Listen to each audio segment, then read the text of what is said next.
Guys ये है bank Nifty का 12 जून का चार्ट और अभी मार्केट ओपन है और अभी 3:03 हो चुके हैं। मार्केट थोड़ी देर में क्लोज हो जाएगा और अपन ने जो भी ट्रेड लेने थे वो अपन ने ट्रेड लेके क्लोज कर दिए हैं। मैंने आज टोटल 4 ट्रेड लिए हैं। अब मैं आपको चारों ट्रेड का लॉजिक बताता हूँ।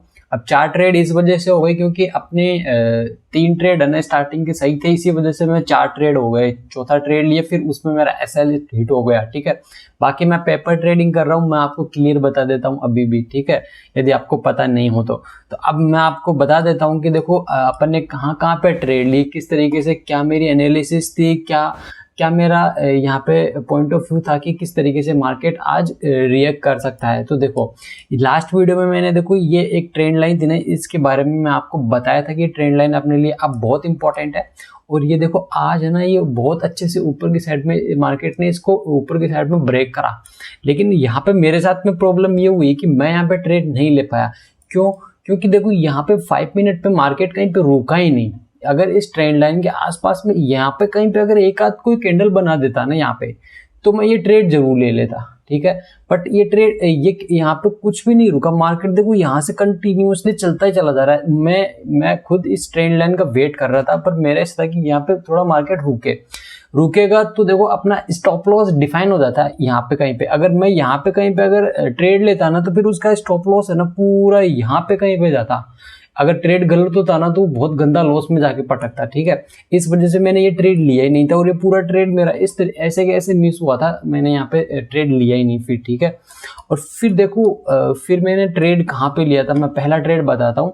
पहला ट्रेड मैंने 60 क्वांटिटी के साथ में ट्रेड लिया है और फिर वो ट्रेड मैंने लिया था इस वाली कैंडल के अंदर 10:35 पे जो कैंडल है ना, इस वाली कैंडल के अंदर मैंने वो ट्रेड लिया था। स्क्रीनशॉट आप देख लेना। 60 क्वांटिटी के साथ में मैंने ट्रेड लिया था। मेरा व्यू ये था कि ये हाई को ये ब्रेक कर सकता है। मार्केट अभी एक रेंज में था। अगर बैंक निफ्टी के चार्ट को यदि आप 15 मिनट पे देखोगे ना, तो अभी मार्केट एक रेंज में था।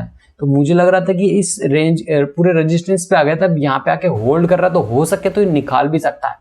बट ये यहाँ पे जाके टाइम पास सा करने लगा, यानी कि एकदम से वापस से नीचे आया। फिर मैंने वो पोजीशंस कट कर दी इस कैंडल के अंदर 10:40 पे। ठीक है, और अपन ने वहां पे भी कुछ ना कुछ प्रॉफिट बनाया। स्क्रीनशॉट पर देख लेना। ठीक है, ये मेरा पहला ट्रेड था। यहाँ पे ये पूरा ट्रेड मेरा ऐसे ऐसे मिस हुआ था क्योंकि इसमें मेरा स्टॉप लॉस डिफाइन नहीं हो पा रहा था इस वजह से। ठीक है, यानी स्टॉप लॉस अगर लेता भी तो बड़ा होता है, यहाँ पे इतना बड़ा अपन रिस्क नहीं ले सकते। ठीक है, और फिर मैंने दूसरा ट्रेड लिया था। अब फिर मैंने 15 क्वांटिटी से ट्रेड लेना शुरू कर दिया था। एक ट्रेड मेरा 60 क्वांटिटी के साथ में हो चुका था।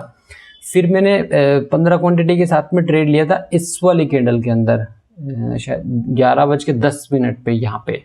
यहाँ पे देखो मार्केट धीरे धीरे आ रहा था, बायर भी आ रहे थे, सेलर भी आ रहे थे, लेकिन बायर देखो बिल्कुल भी यहाँ पे मतलब ऊपर की साइड में नहीं ले जा पा रहा था। यहाँ पे मैं यहाँ पे देख रहा था, तो ये जो लेवल था मैं भी इसी लेवल का वेट कर रहा था कि यदि इसके नीचे निकालेगा ना, तो यहाँ पे जो लोग बाइंग साइड बाइंग करके जो बैठे हैं ना, यहाँ से जो बाइंग करा हुआ है, कोई यहाँ पे बाइंग करा है, तो इस वाले एरिया के अंदर जिन लोगों ने बाइंग करा ना, यदि मार्केट इसके नीचे जाएगा तो इन लोगों के स्टॉप लॉस होंगे यहीं पे कहीं पे। ठीक है, तो जैसे ही देखो मार्केट ने यहाँ पे आके होल्ड करके फिर जैसे ही देखो ये फास्ट कैंडल बनी ना, यहाँ पे इसके नीचे गया, तो ये कैंडल बहुत फास्ट मूव आई और इसमें भी एक अच्छा खासा प्रॉफिट हुआ। उसमें मतलब 80-90 पॉइंट लिए होंगे शायद मैंने, 80 पॉइंट तो लिए होंगे ऑप्शन के। ठीक है, यहाँ पे स्क्रीनशॉट आप देख लेना। ये मेरा सेकंड ट्रेड था और फिर थर्ड ट्रेड मैंने लिया था।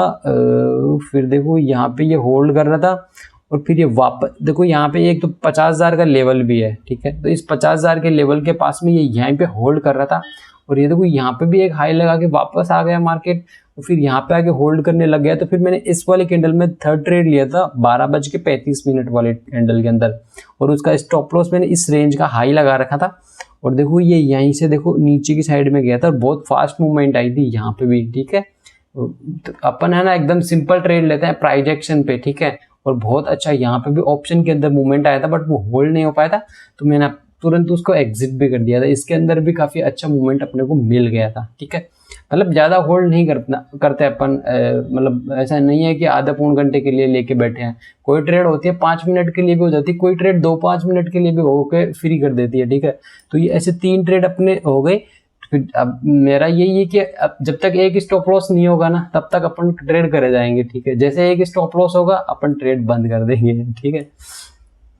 फिर मैंने चौथा ट्रेड मैंने लिया था जब मार्केट देखो ये जो कैंडल बनाया था ना 13:45 वाली, ये बाइंग साइड में जाके वापस नीचे आया ना, तो फिर मैंने यहाँ पे एंट्री ली थी इस वाली कैंडल के अंदर 13:50 वाली कैंडल के अंदर मैंने यहाँ पे पुट साइड का ट्रेड लिया था और उसमें भी मूवमेंट मिला बट वो बिल्कुल भी होल्ड नहीं करा मार्केट, और मार्केट ने यहाँ पे कंफ्यूज सा कर दिया यहाँ पे, ठीक है। और फिर मैंने उसको लॉस में कट करा था। तो यहाँ पे अपना एक तरीके से ऐसा नहीं है कि कोई प्योर स्टॉप लॉस हिट हुआ कि यहाँ पे होता है इसका स्टॉप लॉस, तो बट इतना मैं वेट नहीं करा, इतना रिस्क नहीं लिया क्योंकि प्रीमियम काफ़ी गिर रहा था यहाँ पे। तो फिर मैंने उसको लॉस में कट कर दिया और फिर मार्केट देखो फिर भी नीचे आया था और अभी मार्केट देखो ट्रेड कर रहा है नीचे की साइड में, बट अपना अभी कोई व्यू नहीं है। तो इस तरीके से अपने 4 ट्रेड थे, उन चारों ट्रेड के मैंने आपको लॉजिक बता दिया। गाइस मैं एकदम सिंपल तरीके से ट्रेड करता हूँ, प्राइस एक्शन पे ट्रेड करता हूँ और अपना एनालिसिस एकदम सिंपल होती है, कोई इंडिकेटर नहीं, कुछ नहीं है, बस एकदम चार्ट होता है, प्राइस होती है, बस एक थोड़ा कंपोनेंट्स को देखता हूँ और निफ्टी के चार्ट को मैं देखता रहता हूँ, ठीक है। बाकी बैंक निफ्टी के जो अलग अलग टाइम फ्रेम पे है ना आपको एनालिसिस करनी पड़ेगी, बड़े टाइम फ्रेम पे एनालिसिस करनी पड़ेगी, 15 मिनट का चार्ट पे देखना पड़ेगा, 1 आवर, 30 मिनट, डेली और वीकली, इन सब पे एनालिसिस करनी पड़ेगी, तब जाके इंट्राडे में अपने को एक अच्छे ट्रेड पकड़ में आते हैं। तो गाइस ये था अपने आज के ट्रेड। तो गाइस वीडियो अच्छी लगी तो लाइक जरूर कर देना और चैनल पे नए हो तो सब्सक्राइब जरूर कर लेना। मिलते हैं नेक्स्ट वीडियो में। Thanks for watching.